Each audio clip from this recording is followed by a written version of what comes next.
Hello and welcome to 30 Frames. Do not change the channel. Do not adjust your television set. Everything is perfect. This is 30 Frames and today is Takeover Tuesday, where the women of Nat's control room take over the show. Sit back and relax because we got a heck of a show for you.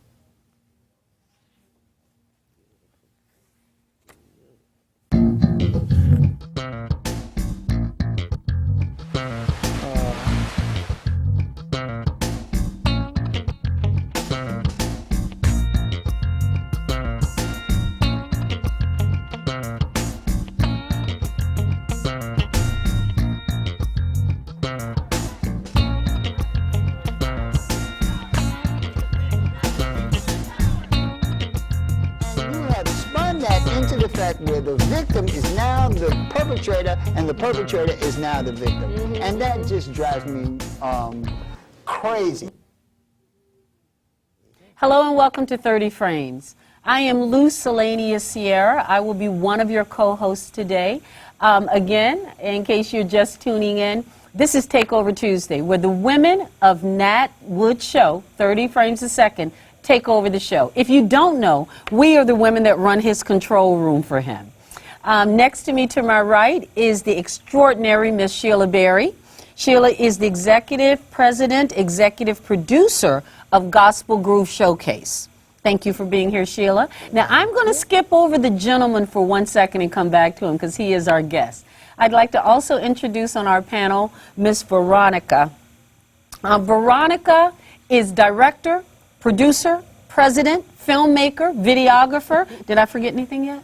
I don't know. Okay. Owner and founder of the People's Film Festival, yes, which we will definitely mention before the day is over. A awesome woman in her own right.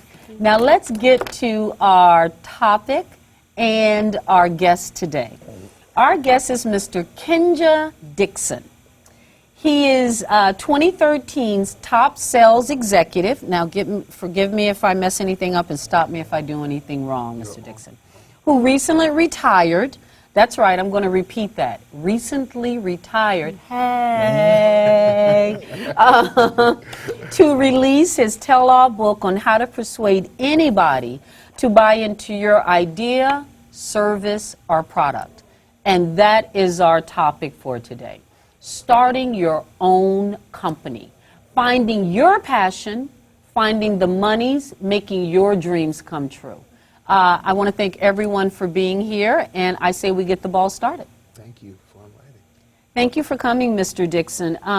This came about, this thought, because Veronica, Sheila, and I were sitting around, and what we noticed was that those who got laid off, around what time was that? Maybe 5 to 8 years ago? Was that when there was a big influx? 2002, 2003. Where quite a few people were losing homes and they got laid off.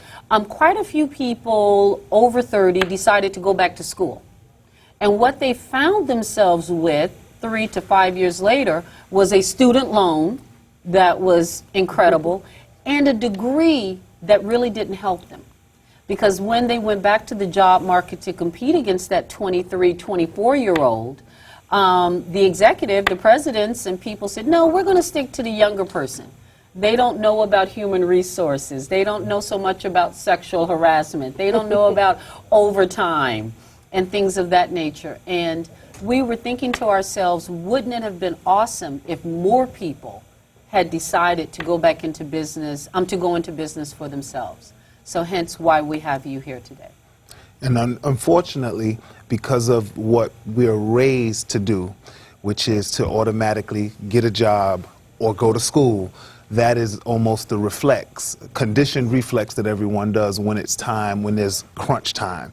And one of the things we have to start doing is moving toward what we want to do and what our passions lead us to do versus just what is scheduled for us to do from the way schooling and the way our parents have drilled us into, going into school and just being a honor roll student without understanding the characteristics that could help you. Is that a minority thing or is that a social economic thing?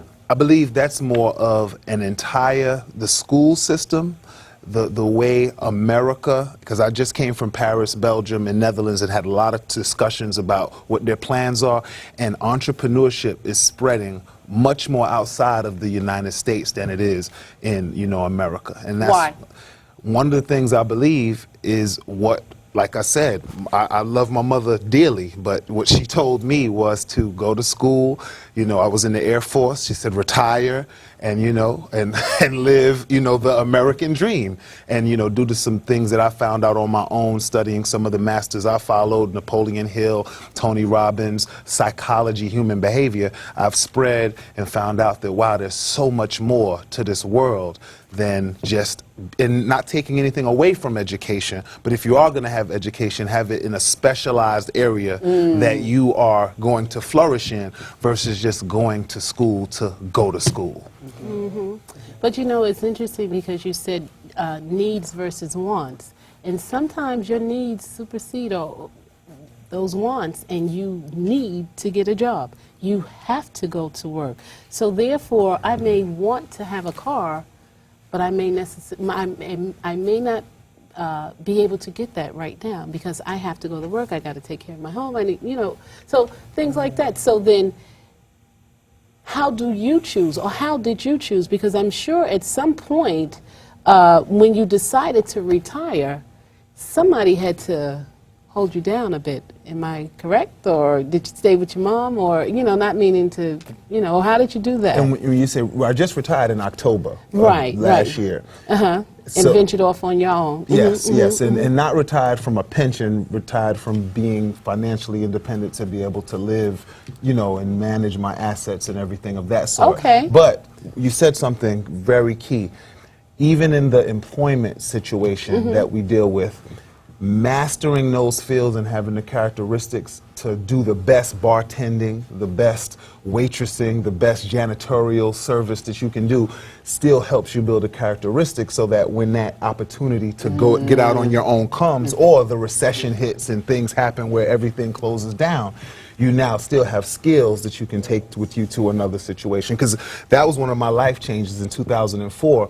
The company that I worked for directly out the Air Force closed down. I was 24 years old, thought I had a career set, and that is when I really realized, wow, if I do not approach life different, I could be like this person next to me sitting in this cubicle who was 60 years old, who was planning on working, you know, until they wanted to step away and just be stuck. And that's when I decided to start.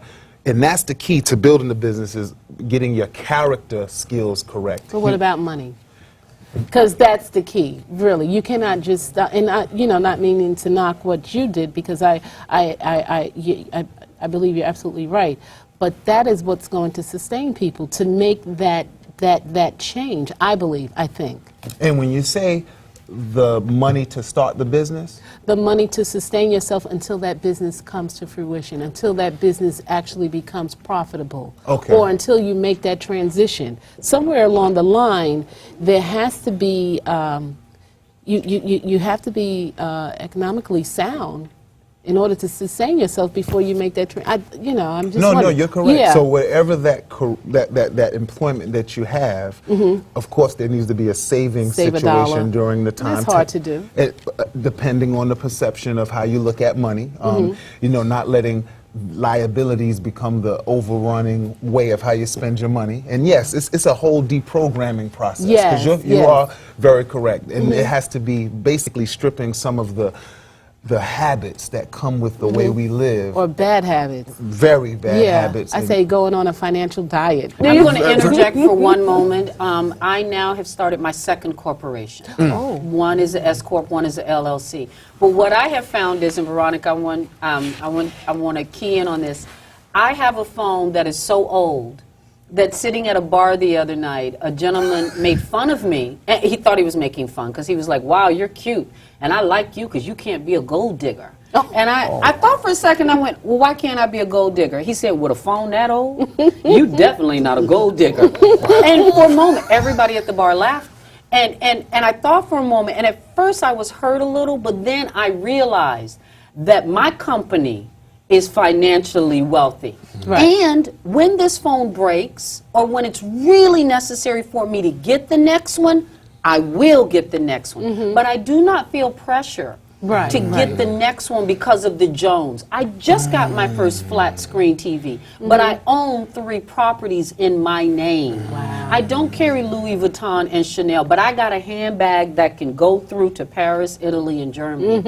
When I started my companies, I did exactly what you said. I took the skills that I had, and I learned to be a good employer, on time. I noticed what my boss did. I volunteered for bookkeeping. I was there early. I stayed late. I wanted to know, how much money does it cost to open this place? Even as a bartender, you could find out all of that and venture that into catering and run a business. So I understand what you mean when you say get those skills. We have to save the money, but we must save the money. I am so upset with people who think they have to win the lotto. If I tell you, if you put $25 a week in an account that you will not touch, you will see such a difference. Those little things add up. I'm sorry, I didn't want to. No, I had to tell you the phone story no, because but it kind that's of hurt okay. me. And So- if he's out there right now, I still ain't got a new phone. Now, Well, see, now, and I'm all right. I want everybody to see my. You know, I just had to have a little bling. But phones are important because you know they're smartphones, and so everything is on there. It's like your Yes. office. So you know. Let's talk about money. Let's talk about where do people go for that money. Well, I have a few options. First of all, Source funding. crowdfunding websites. Okay. Kickstarter, Rock the Post, Indiego, and AngelList is a great way to get angel investors to help you toward your business. If you have a Beacon score over 720, that is key if you would like to get a loan from a bank. Your Beacon score needs to be on point, which means you need to pay all of your bills and your credit. Credit. Having good credit. You must have good credit in order to start your own company. Okay, we can't put it in our mama's name. Well, we could. You say, put my lights in my mama's name? No, we could, but we want the company in our name, so good credit. I have a question. Who do you get to write proposals for you so you can get this money? And what do they do it at a percentage of how much money that they can get for you? Well, you have to shop around to find out the best proposal writer for what you're looking for. But there's a step. Before going to get a proposal, you want to define what your issue and solution is going to be. Think about who your audience is, because the purpose of a proposal is to gain support from people to support your idea. That's going to take learning how to keep elements of style in mind, make an outline, writing your own proposal first. Start with the firm introduction, state the problem, propose solution, wrap it up with a conclusion, edit your work. So the key element is to have an idea already set before you go to someone. Because I remember so many people that are aspiring rap artists or wanting me to invest in them or to help them start their company. And I asked them, so what is the plan? How are we going to gain revenue? How is this record company going to be lucrative? And, you know, all I have is a demo tape without a marketing, plan. So one thing I would recommend is before even stepping to a proposal writer, because they're going to charge you, you want to have a plan of attack on how you're going to get people to buy your product, where your target areas are going to be, and how you plan on funding it until, revenue starts coming in. Is that in your book? Because that's a great outline that you just told her. Yeah. Tell us about the book. Well, Universal Talk Laws is a documented guidance system on how you talk to yourself, which determines how you talk to others. So many people have been stained from interactions with salesmen because salespeople fail to understand what the true art of selling is. When you buy something, it's because you want it. When someone tries to sell you something, it's because they're trying to get you to, you know, buy it. There's a difference. And understanding the emotions that people need to persuade them is what has changed my life. And I'm only 35 and I've been selling for 12 years, so I've wrote down formulas, and when I won the award as the top sales executive in the world, I felt I conquered this stage. It's time to move on to another. And people were questioning why I did it, because my top year was $700,000. And they said, why would you do something like step away from that? But when you're called to do something for a purpose, I decided that was what my direction was. And the money will come if you follow your passion. And Am I that correct? is the reason why Absolutely. so many people are in shambles, is because they're running after money, instead of happiness. And then when they get the money, even if they run after it, They're not happy. Exactly. And happiness is what causes, you know, your heart disease, stress, cancer. There's so many things that Depression. that have to do with how your mental approach to life is. Before we continue, there is something extraordinary really about this book. For those of you who will get it, and I would really recommend you get it, but every person that gets one gets a receipt with a number. And this number on top, you go online and you register, and after every 10,000 sold, a random person with one of these numbers will receive $10,000. Every And single he's giving back. Again, that comes from that famous saying I like, when your hands are open, you can receive and give. Too many of us want to have that hand closed and tight that nobody can take anything, but we also can't receive with a closed hand. So I applaud you for doing that. I may steal that idea. I'll give you credit, my brother, but I'm good for stealing. I don't lie, but I'll steal. Amen. Okay? Yes, indeed. So that is just an excellent, excellent thing. And again, there are just so many helpful things in this book. Now, let's continue here before we start taking live phone calls. And I will remind everyone, we take live phone calls at 2:30. Please phone in. Give us your opinion. Have questions for Mr. Dixon. All of us here have our own TV shows. We are all executive producers and presidents. I have my own company, Veronica, as well. So we would love, if there's anyone out there that have questions for us on how we did it. But what we've stated so far is be good at the skills that you have. Have those skills, because as Veronica said, we have to have a job already in place. Number two, save. Be financially savvy. We don't need the newest phone, the latest car. Those around you who are in your corner will understand.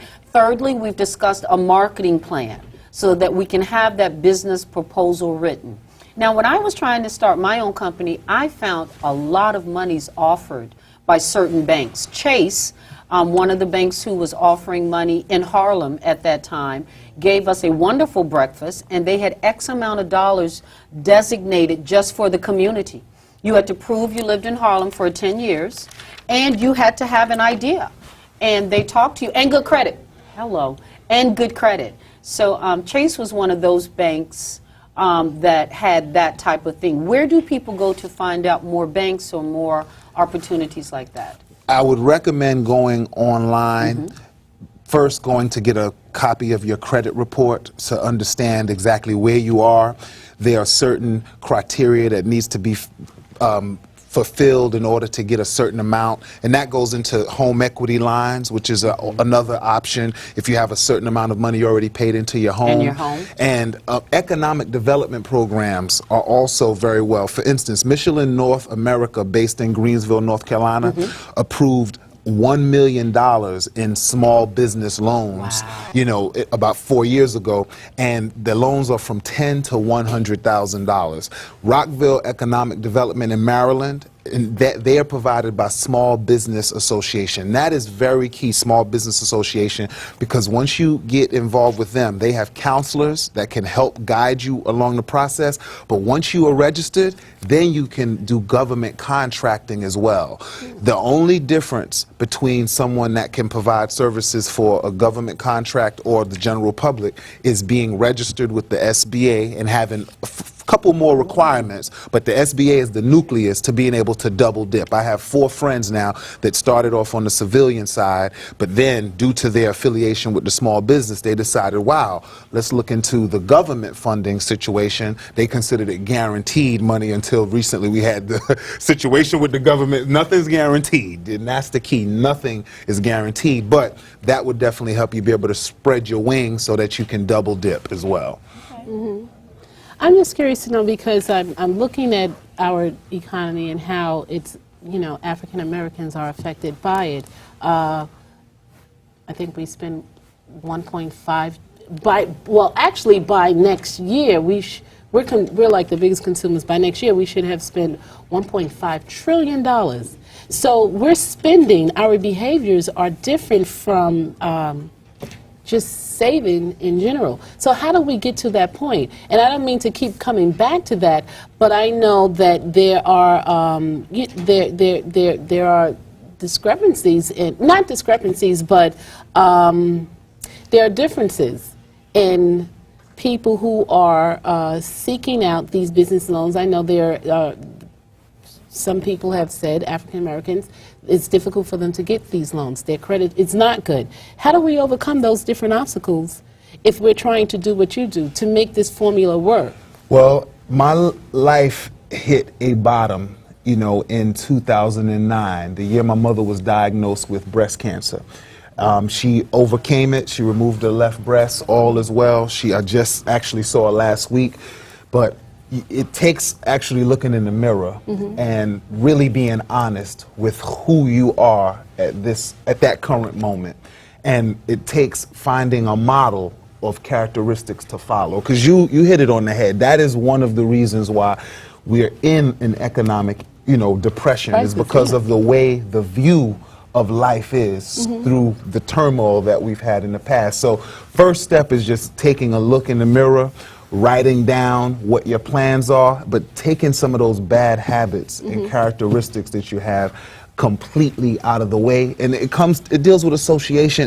It's really, I can talk about that for a long time, because your association, I've had so many people that had the best plans, but then their friend, a family member comes in, hey, let's go out, let's do this, mindset totally diverted. So it really takes a restructuring and sticking to a plan and following a model of someone that's in that position that you're trying to do. We're modeling rap stars, you know, that are saying they're doing things, but in actuality, they're spending a very small percentage of what, you know, they're making. For instance, Jay-Z, we were just talking about that. So many people look at him and say, wow, he's spending so much money. But if you're making $30 million a year and you're spending $500,000, that's a very small percentage of what's being going out, versus he's following principles which has that, you know, net worth continuously building. And that's where it all boils down. We have to stop looking at TV and start reading more and self-developing, so that when we do a business, it can be done with proper characteristics like what you were talking about before. And you mentioned some very great things that I talked about. I actually have a bartending option where someone's a bartender. They have so many, learning how to persuade people, psychology of human behavior, you know, working on your athletic by going and bussing tables. There's so many essence and jobs and mastery, you know, requirements in everything that we do that sometimes are overlooked because of status, you know, or because of the income that is attached to it. And that's one of the issues where we have to really just wake up and start. And there's several of us that understand it.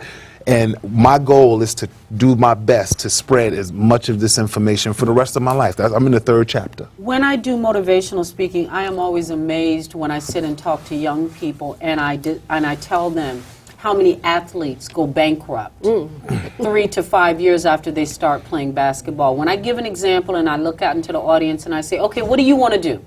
And I get a young guy who say, well, I want to be a rapper. I say, okay, so what's your plan? Well, I'm a rap. I said, so every day you are designating 2 to 3 hours for writing. You also have a job, because with that job, we can save some money for recording studio time. With that time, we can lay a track, not only with us, maybe with that cute girl sitting in the corner, but you wrote the song, so you own the song. But now we're in the studio, we laid a track. Now we can hand it out to disc jockeys locally. We can send it to a record label. We can copyright it, and I see their wheels turning. because that never occurred to them. And I always end by saying, well, that's okay, because your cousin Bubba needs somebody to rap at his wedding too. Amen. So, you know, and then I go into, you want to be a photographer, so you have a job, so you have that equipment you need to buy, because being a model, maybe I want you to take photographs. Oh, you don't have a job, you don't have equipment. If I wanted you to shoot me tomorrow, you couldn't do it. You're not putting together a portfolio so you could send it to a manager, an agent who can get you work at Vogue magazine. To think big and broad, our kids are only thinking tunnel. They're only thinking this, and they don't get the fact that the savings come with the spending and for you to own it. The fact that if we make $1 million, our first record, we made $1 million. We want to buy us a house, and why not? How much do we spend on that house? Well, I made $1 million, Lou. I'm going to buy me $1 million house. No, baby. We're going to take half that million and put it in a fund, a marketing fund that we can't touch. Now we got $500,000 to play with. I say we take a quarter of that and buy us a house, because the taxes on that house every year is $5,000. To keep up the swimming pool every month, the landscaping, you know your girl want a maid, we got to have that. So that other $250,000 is what we can live off that year to the next album hit. And when you look at them and they go, wow, I never broke it down like that. The young girls I work with, I have a plan. From 18 to 20, we are interning, we are in college, or we are working for free at what we want to do. 20 to 25, we getting better at it. 25 to 35, we are putting money in the bank every single week we are breathing. Because 35, you must own something if you are being mentored by me. Because then we can afford to take a 30-year mortgage if we buy it at 30, and then we own it at 60. I don't care if we get married. This is something that we own, a piece of the rock that we own. And at 60, I'm looking to retire, and I bought me that 3-bedroom condominium. And I got this, this, and this. But see, This that's is the like type a of thinking. blueprint, but how many Lou's are out there? How many of you are out there, especially for African American male? In New York City alone, there's 50% unemployment amongst some African American males. So how do they get there? Who is that role model? Like that book there, I think it should just be distributed to everyone. If it is the blueprint that's going to tell them how to develop that discipline and how to change these characteristics, as you said, or I say, these different behaviors that forces them to spend, to buy. I want, I have to have these things when they don't necessarily need them. And that fully finish with what you just said, it really has to do with parents. Yes. The reality of it is, you have a household where all the child hears is, man, I have to pay a bill. You know, man, I don't like going to But work. that's They a reality. overwork me. That's no, a no, no, life. that's Oh, but okay. no. I'm just saying, but we have to realize where it started. Yes. Then you have a household where they just came home. Wow, I just did an investment. Wow, the whole way of looking at money is totally different. In order for those people that are in the economic turmoil, they have to understand, wow, my makeup and where I'm coming from does not have an optimistic view about money and how positive it can possibly be. So then how do you get it? So now I've recognized what my problem is. Now I have to take away the habits that are not productive by finding a model and then constantly putting new thoughts into my mind that are going to basically rebuild me.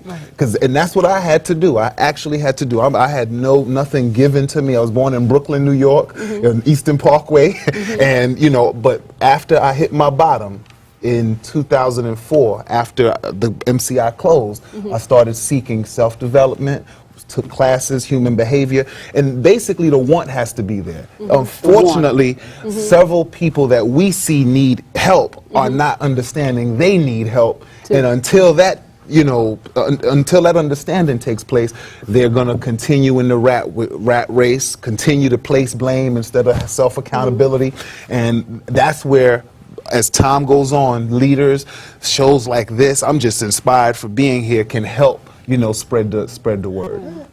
There's something that someone told me a long time ago, and I find it to be very true. I met an old bishop, and he said, Sheila, the best job to have is not the one that's just paying you, but the job that you like and that you're comfortable with. And when you go into business, a lot of people go in, and I find them to be stressed out, and they work, work, work. So I'm saying, like, what I'm doing now, this is a dream to me. I worked 33 years for the telephone company, and I've had other jobs. I've worked 2 jobs in my life, plus ran across the country and sang with different groups. And what I'm doing now, I wanted to do something as far as television. I used to watch a show called Gospel Time in the 50s. And now I can develop, I'm doing what I like. And this is what, and I'm not stressed out. And I'm not feeling bad. And I'm in my, which I had a plan to because I worked. And I'm not worried. I know how things are being taken care of.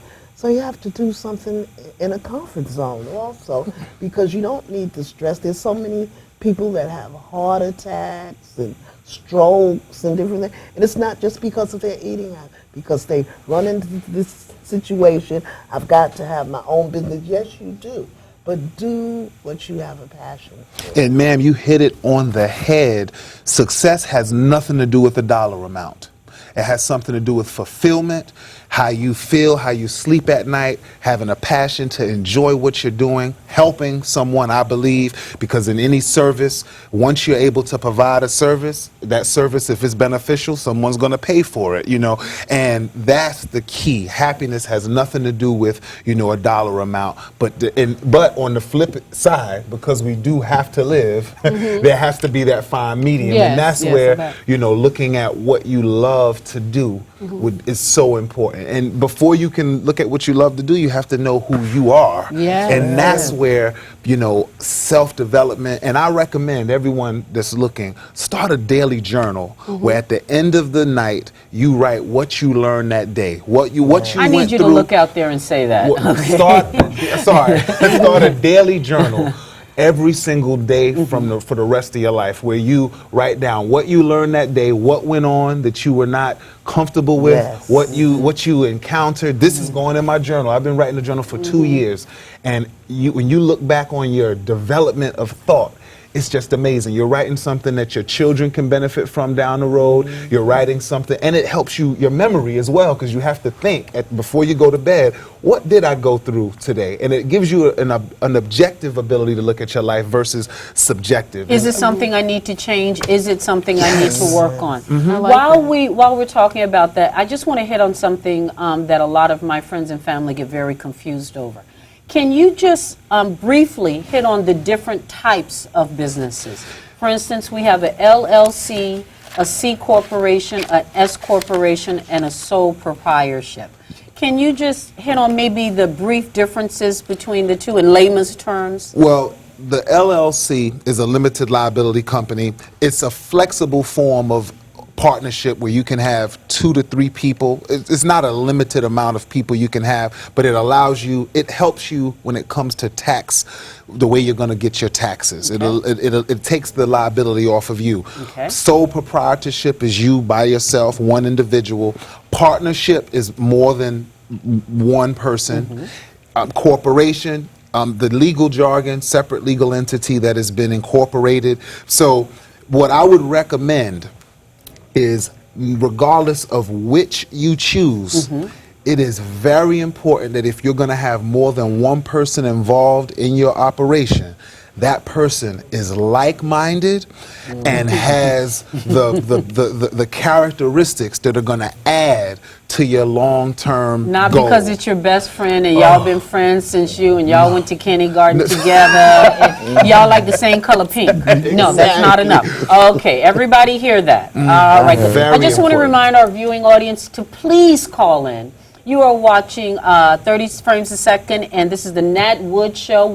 This is Takeover Tuesday, and we want your input. Have you started your own company? Are you thinking about starting your own company? Have you attempted to and found it very difficult? Is there any question that we can answer for you? We are looking forward to your phone calls. The number is at the bottom of the screen. Please take advantage of this panel we have put together, especially with Mr. Dixon and his fountain of knowledge. I have another question that Veronica hit on. I'd like to piggyback. I have an idea that I want to start a company, but I don't think nobody needs it. Do I start that company anyway because it's my passion?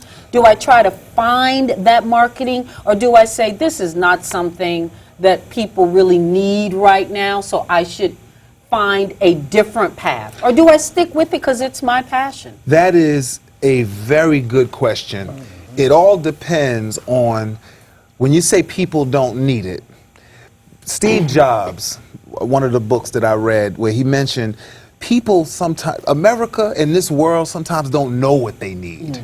So now, if you're talking about coming up with an idea that really has no way to benefit anyone but yourself, and you've done a survey, looked at, whether this plan is out, no, you shouldn't start it. Because at the end of the day, that's when you start getting into a position talking about stress.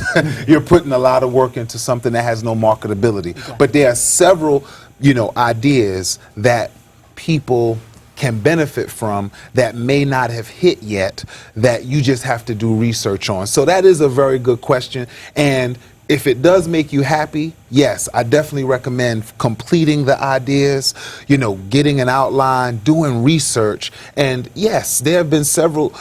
There was something I saw on the infomercial. We see it on the infomercials all the time. Those ideas where you're like, man, somebody thought of that. Somebody I am mad at some ideas. Yes. There are some ideas that I am sitting back going, really? I know. thought of that. That one that hook up your bra in the back so that the bra look like, I'm sorry. But anyway, I know that's more than you need to know, Mr. Dixon. Yes. But I was putting a baggie that you tie the garbage with, hooking up my bra strap, doing that. And somebody thought of that. What a great idea. I want to hit on something else. Shortcuts. Because we are good for trying to take a shortcut. Not getting the right permits, not getting the right licensees, not getting those things. Talk about how those can take us down by not going the long cut. The cheap comes out expensive, as we say in Latin. Instant gratification is one of the biggest problems that this world is dealing with, and there cannot be any shortcut. There can be a better way of getting it accomplished from having a model that has already done it, but there's no such thing as shortcuts. And it's so ironic because one of the marketing plans that I had with my book is, let me teach you how to skip steps. And when I had a discussion about that with my marketing plan, I said, you know what, I don't even want that to be a part of my marketing plan, because I don't want anyone to feel, yes, I'm 35, I'm retired, but in these 14 years of working, I lived and breathed self-development, and my career was my life. People say, why are you trying to kiss up? Why are you there after, everyone's closed? So it was no shortcuts. I just took advantage of those 24 hours on a level that some people outside would look at as he's trying to be someone else. But at the end of the day, I'm done. If you're trying to be in that position, live and breathe whatever you're doing to the fullest of event, and don't do shortcuts. Instant gratification is what is hurting us now. That's why people are spending money that they don't have, because they want to be in a status that they're not prepared for, that they saw on a video, because they believe, wow, and it doesn't make any sense. I'm seeing so many cars. I did not get my first vehicle that was new until 2 years ago. I know. I drove my first vehicle for 12 years. People are like, Kinja, you blah, blah, blah. That is not the mission. It's not about looking a certain way. And so you hit it on the head. Instant gratification will be one of the biggest ways someone falls flat on their face. They need to take their time. You know what I tell children, because especially females, they want these designers bags. And I said, okay, that bag costs $500. But wouldn't you rather have $500 in your pocket than to carry a piece of leather that you paid $500 for with someone else's name? Or wouldn't you rather write your own name on your piece of leather? No, they wouldn't. And I give them that to think about, because sometimes they should, not sometimes, all the time, you should think about that before you take that $500 and buy that bag. Right, and put yourself in a position so that you can get it. Yeah.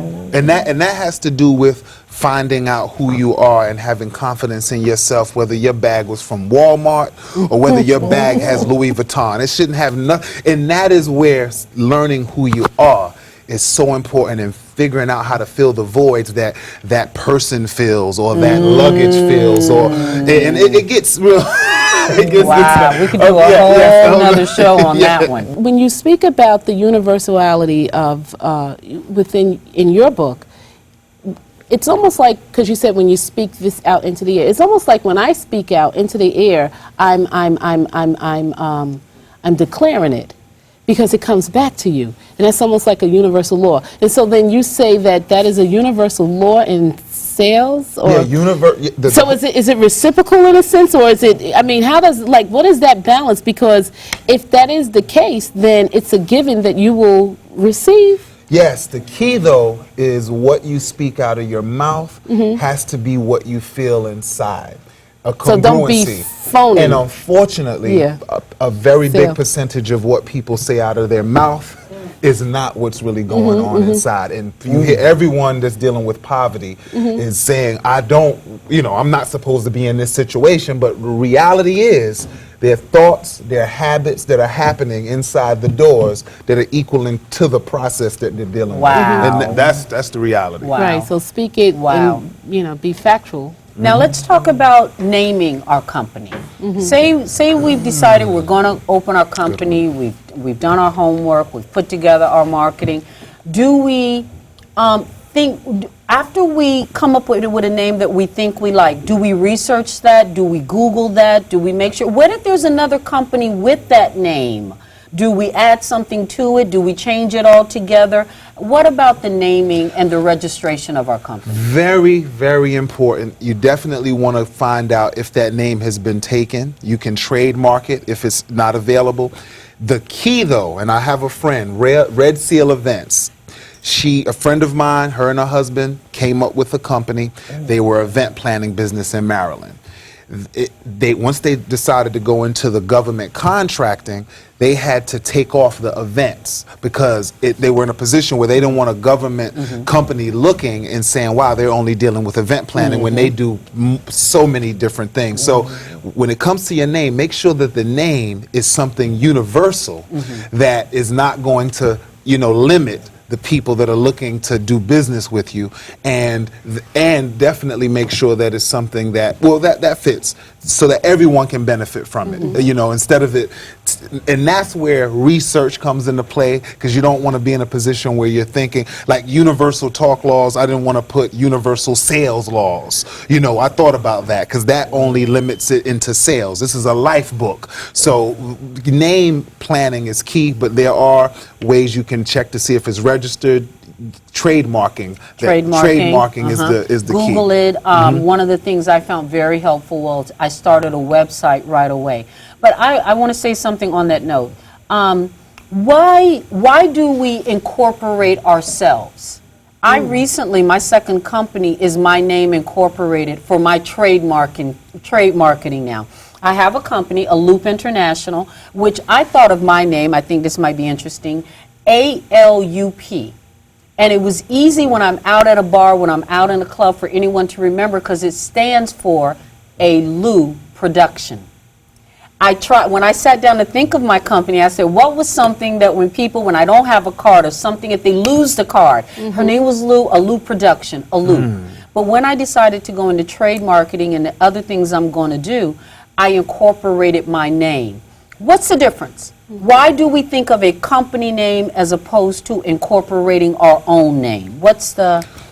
It all depends on the direction you want to go. Oprah Winfrey, for instance, decided that she was going to start an entire world. The Oprah world. And it also protects you if someone else has that name and decides to incorporate it as well. Some people do the business and their name just so that down the road, if they want to come up with other ideas, they don't have to worry about someone else, trying to copy or follow their style. But that's a great idea. I've done it with Kinja Dixon. It's just something that once you branding. Yeah, exactly. Have you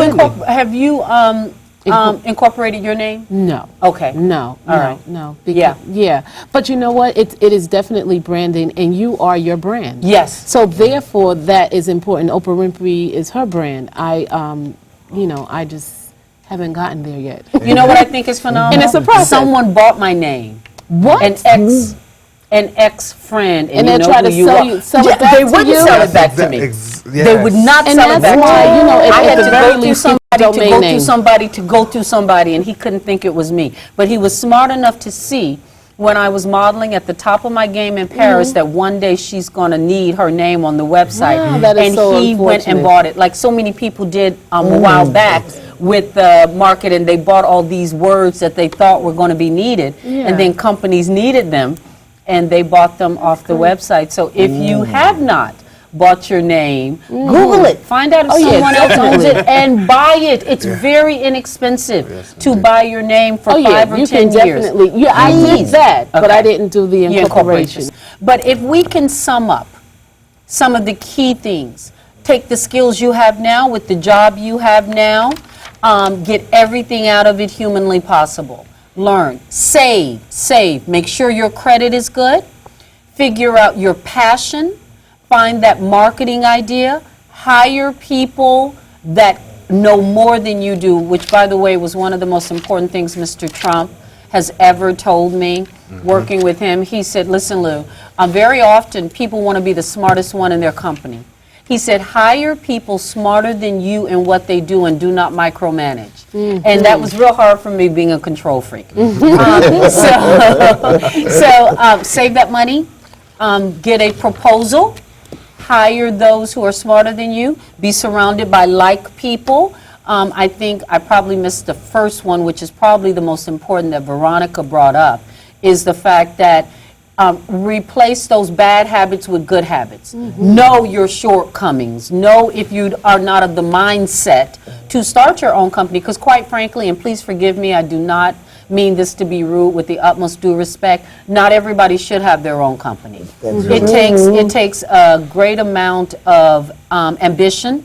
It takes get up and chutzpah to get up and put on clothes every day when you can work out of your home and keep on your sweatsuit, to say, who did I call today, who didn't I call today, you know, to be able to fire someone that's a family member or a friend. These are all things that not all of us can do, so I think we have to be sure we have that capacity. Is there anything that we did not mention, Mr. Dixon? Networking skills are so important, being able to communicate and having an elevator pitch ready. What I mean by that is, every minute of the day, once you start, you know, you start moving into being your own business, you in the grocery store, you know, in a line, you have to be prepared to express within a few minutes, I mean, really 30 seconds to a minute, what your passion is and how you could help provide a service for them. And that social media falls under that too, when you say networking? Yes, and understanding social media. If you have a business, you decide to open up a Facebook page, that has to be aligned directly with business. There should not be any personal pictures that, you know, on your Facebook page when you are supposedly running a business. What we have to really understand is that if we are going to start a business or working, everything you do 24 hours a day should be a reflection of the image that you're trying to promote. Wow. How simple is it to start your own business? Like, I mean, what are the startup dollars? To incorporate yourself, and then, you know, just going from there. $200-300, Yeah. you know, at the max. To start that business, and then You can incorporate yourself. I couldn't. I got an attorney for it, but there's paperwork you can find over the computer And you to can fill out incorporate yourself. it I and wasn't do- clever enough to do it, but you Right. can absolutely incorporate yourself. Generational, I think, come home and talk to our kids more about saving right. and things of that nature. And role play. Overspending. Role play that elevator pitch. Practice with your husband or with your family, you know, how we're going to promote this, how we're going to act like I'm a customer. Practice makes perfect. Wow. Mr. Dixon, we still have a few moments, but I just want to say thank you so much. If you have not received that picture on that book, there we go. That's a good picture, by the way. You know that, right? yeah, he works Yeah. on that he. We don't promote good-looking men on this show, but let me just say. Yeah, so this is the book that we'd like you to get. Is there a It's caller an there? outline. Mr. D, if they were to read, if they wanted I thought I to heard know something. more about you, where could they go? What website? Simply KinjaDixon.com. KinjaDixon.com. I'm also have a like page on Facebook. Everything's accessible through Google. Kinja Dixon. I'm branded. I am just getting started, only 6 months into this new career field of motivationally speaking and consulting, and the book just started in January of this year, over 2,000 sold. Wow. So Wow. the goal is to help people, and that is what is, there's no dollar amount that can be placed on what I'm doing now. Well, you have definitely helped us today. I want to remind us, too, is the fact that we want everyone to look out for the People's Film Festival. Oh, yeah. Yes. We are going to be bringing some incredible... Veronica, would you like to speak Yeah, on? yeah. The People's Film Festival this year is May 29th to June 1st, and we have some really exciting films this year, and I hope everyone comes out for Where that. can they go to get more information? Go to thepeoplesfilmfestival.com, and you can find information there. And we haven't revealed our lineup yet. That will be coming soon, but I guarantee you it's going to be a lot of great things, and some after parties and things like that for people to But get this is involved. that opportunity for you to Third do year. a family night. This is something, a lot of the films are things, the film we opened with last year. We showed The Toussaint. French Revolution? Yes, we showed Toussaint Overture. It was at Magic Johnson Theater, and that was excellent. Sold out audience. Everybody just loved this film. I mean, it's it is. I hear the music. Oh, and it's no. over. But go on to thepeoplesfilmfestival.com and check that out. And so Our time is up, but we want to say thank you so much for joining us at 30 Frames a Second. Nat Wood, we love you. We will be back in the control room and relinquish control back to you next week. Please stay tuned. Continue to support us here on Manhattan Neighborhood Network. We love you. As always, thank you. Stay focused. Thank you. Aim high.